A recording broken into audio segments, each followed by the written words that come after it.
If you want to make your photos look cleaner, more vibrant, and more professional, learning how to use color adjustment tools in Gimp is one of the best places to start. In this video, I'm going to walk you through the most important color tools in Gimp, explain what each one does, and show you how to use them the right way for fast, effective edits. And if this tutorial helps you out, make sure to hit like, subscribe, and turn on notifications so you never miss the next Gimp editing guide.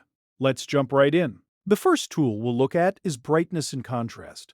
This is one of the simplest ways to improve an image, and it's great when a photo looks too dark, too flat, or just needs a little more punch. Brightness changes the overall lightness of the image, while contrast controls the difference between the light and dark areas. If your picture looks underexposed, try increasing brightness a little at a time. If it looks washed out, lowering brightness can help bring it back down. Then use the contrast slider to make the image feel sharper and more defined. A small contrast boost can make details stand out, but too much can make the image look harsh, so always make subtle changes first. Next up is levels. Levels gives you much more control because it works with the tonal range of your image using a histogram. When you open levels, you'll see black, gray, and white sliders underneath the histogram. The black slider sets the darkest point, the white slider sets the brightest point, and the gray slider adjusts the midtones. This is a powerful way to improve balance because you can stretch or compress the tones for a better-looking image.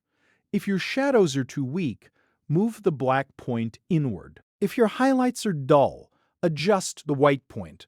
And if the middle of the image feels too dark or too bright, use the gray slider to fix it. One of the best parts of levels is that you can also work with individual color channels. From the drop-down menu, you can choose red, green, or blue to correct a color cast more precisely. For example, if your image looks too blue, you can reduce that channel or adjust the other channels to bring the colors back into balance. This is especially useful for photos taken under poor lighting, because it lets you fine-tune the color without affecting the whole image equally. Now let's move to curves. Curves is one of the most advanced and flexible tools in Gimp, and once you understand it, you can do a lot with it. Instead of only moving 3 sliders, curves lets you shape the tonal response of your image by placing points on a diagonal line. Click anywhere on the line to add a control point, then drag it upward to brighten that part of the image, or downward to darken it. The lower part of the curve affects shadows, the middle affects midtones, and the top affects highlights. This means you can make very precise edits that are hard to achieve with simpler tools. For example, if you want your image to have more depth, you can create a gentle S-curve.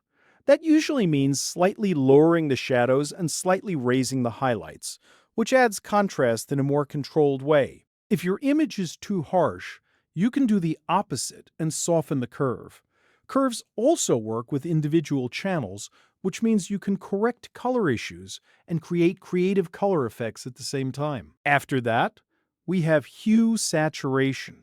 This tool is perfect when you want to adjust specific colors without changing the entire image too much. The Hue slider shifts colors around the color wheel so it can completely change the look of a particular tone. The saturation slider controls how intense or muted the colors appear. If your photo looks dull, increasing saturation can help bring it to life.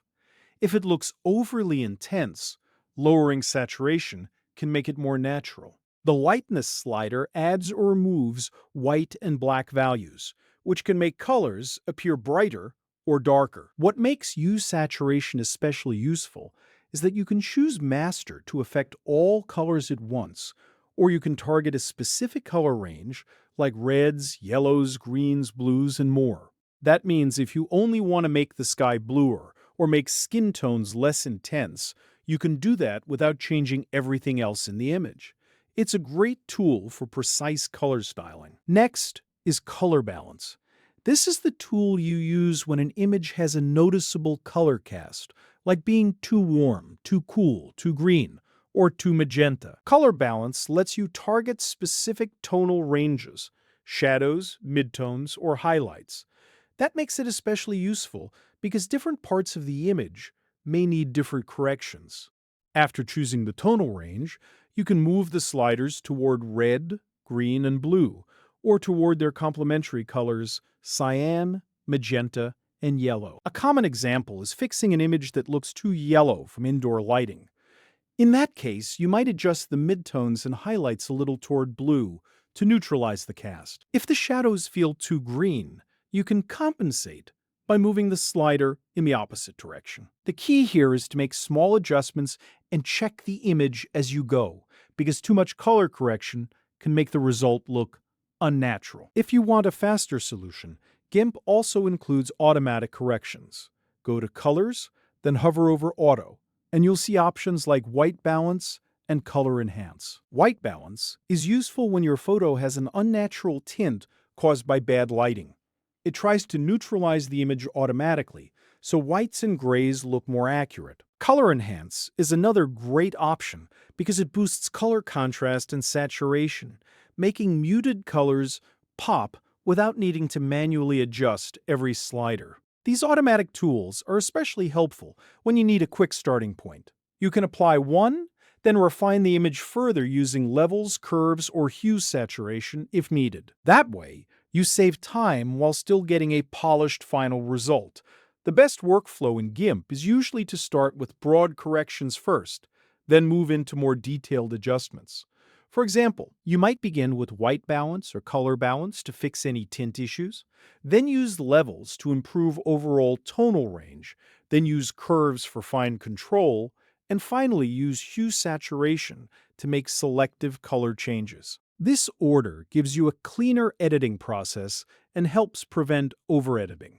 As you practice, pay attention to how each tool changes your image. Brightness and contrast are great for quick improvements. Levels gives you strong tonal control. Curves gives you precision. Hue-Saturation helps with targeted color changes.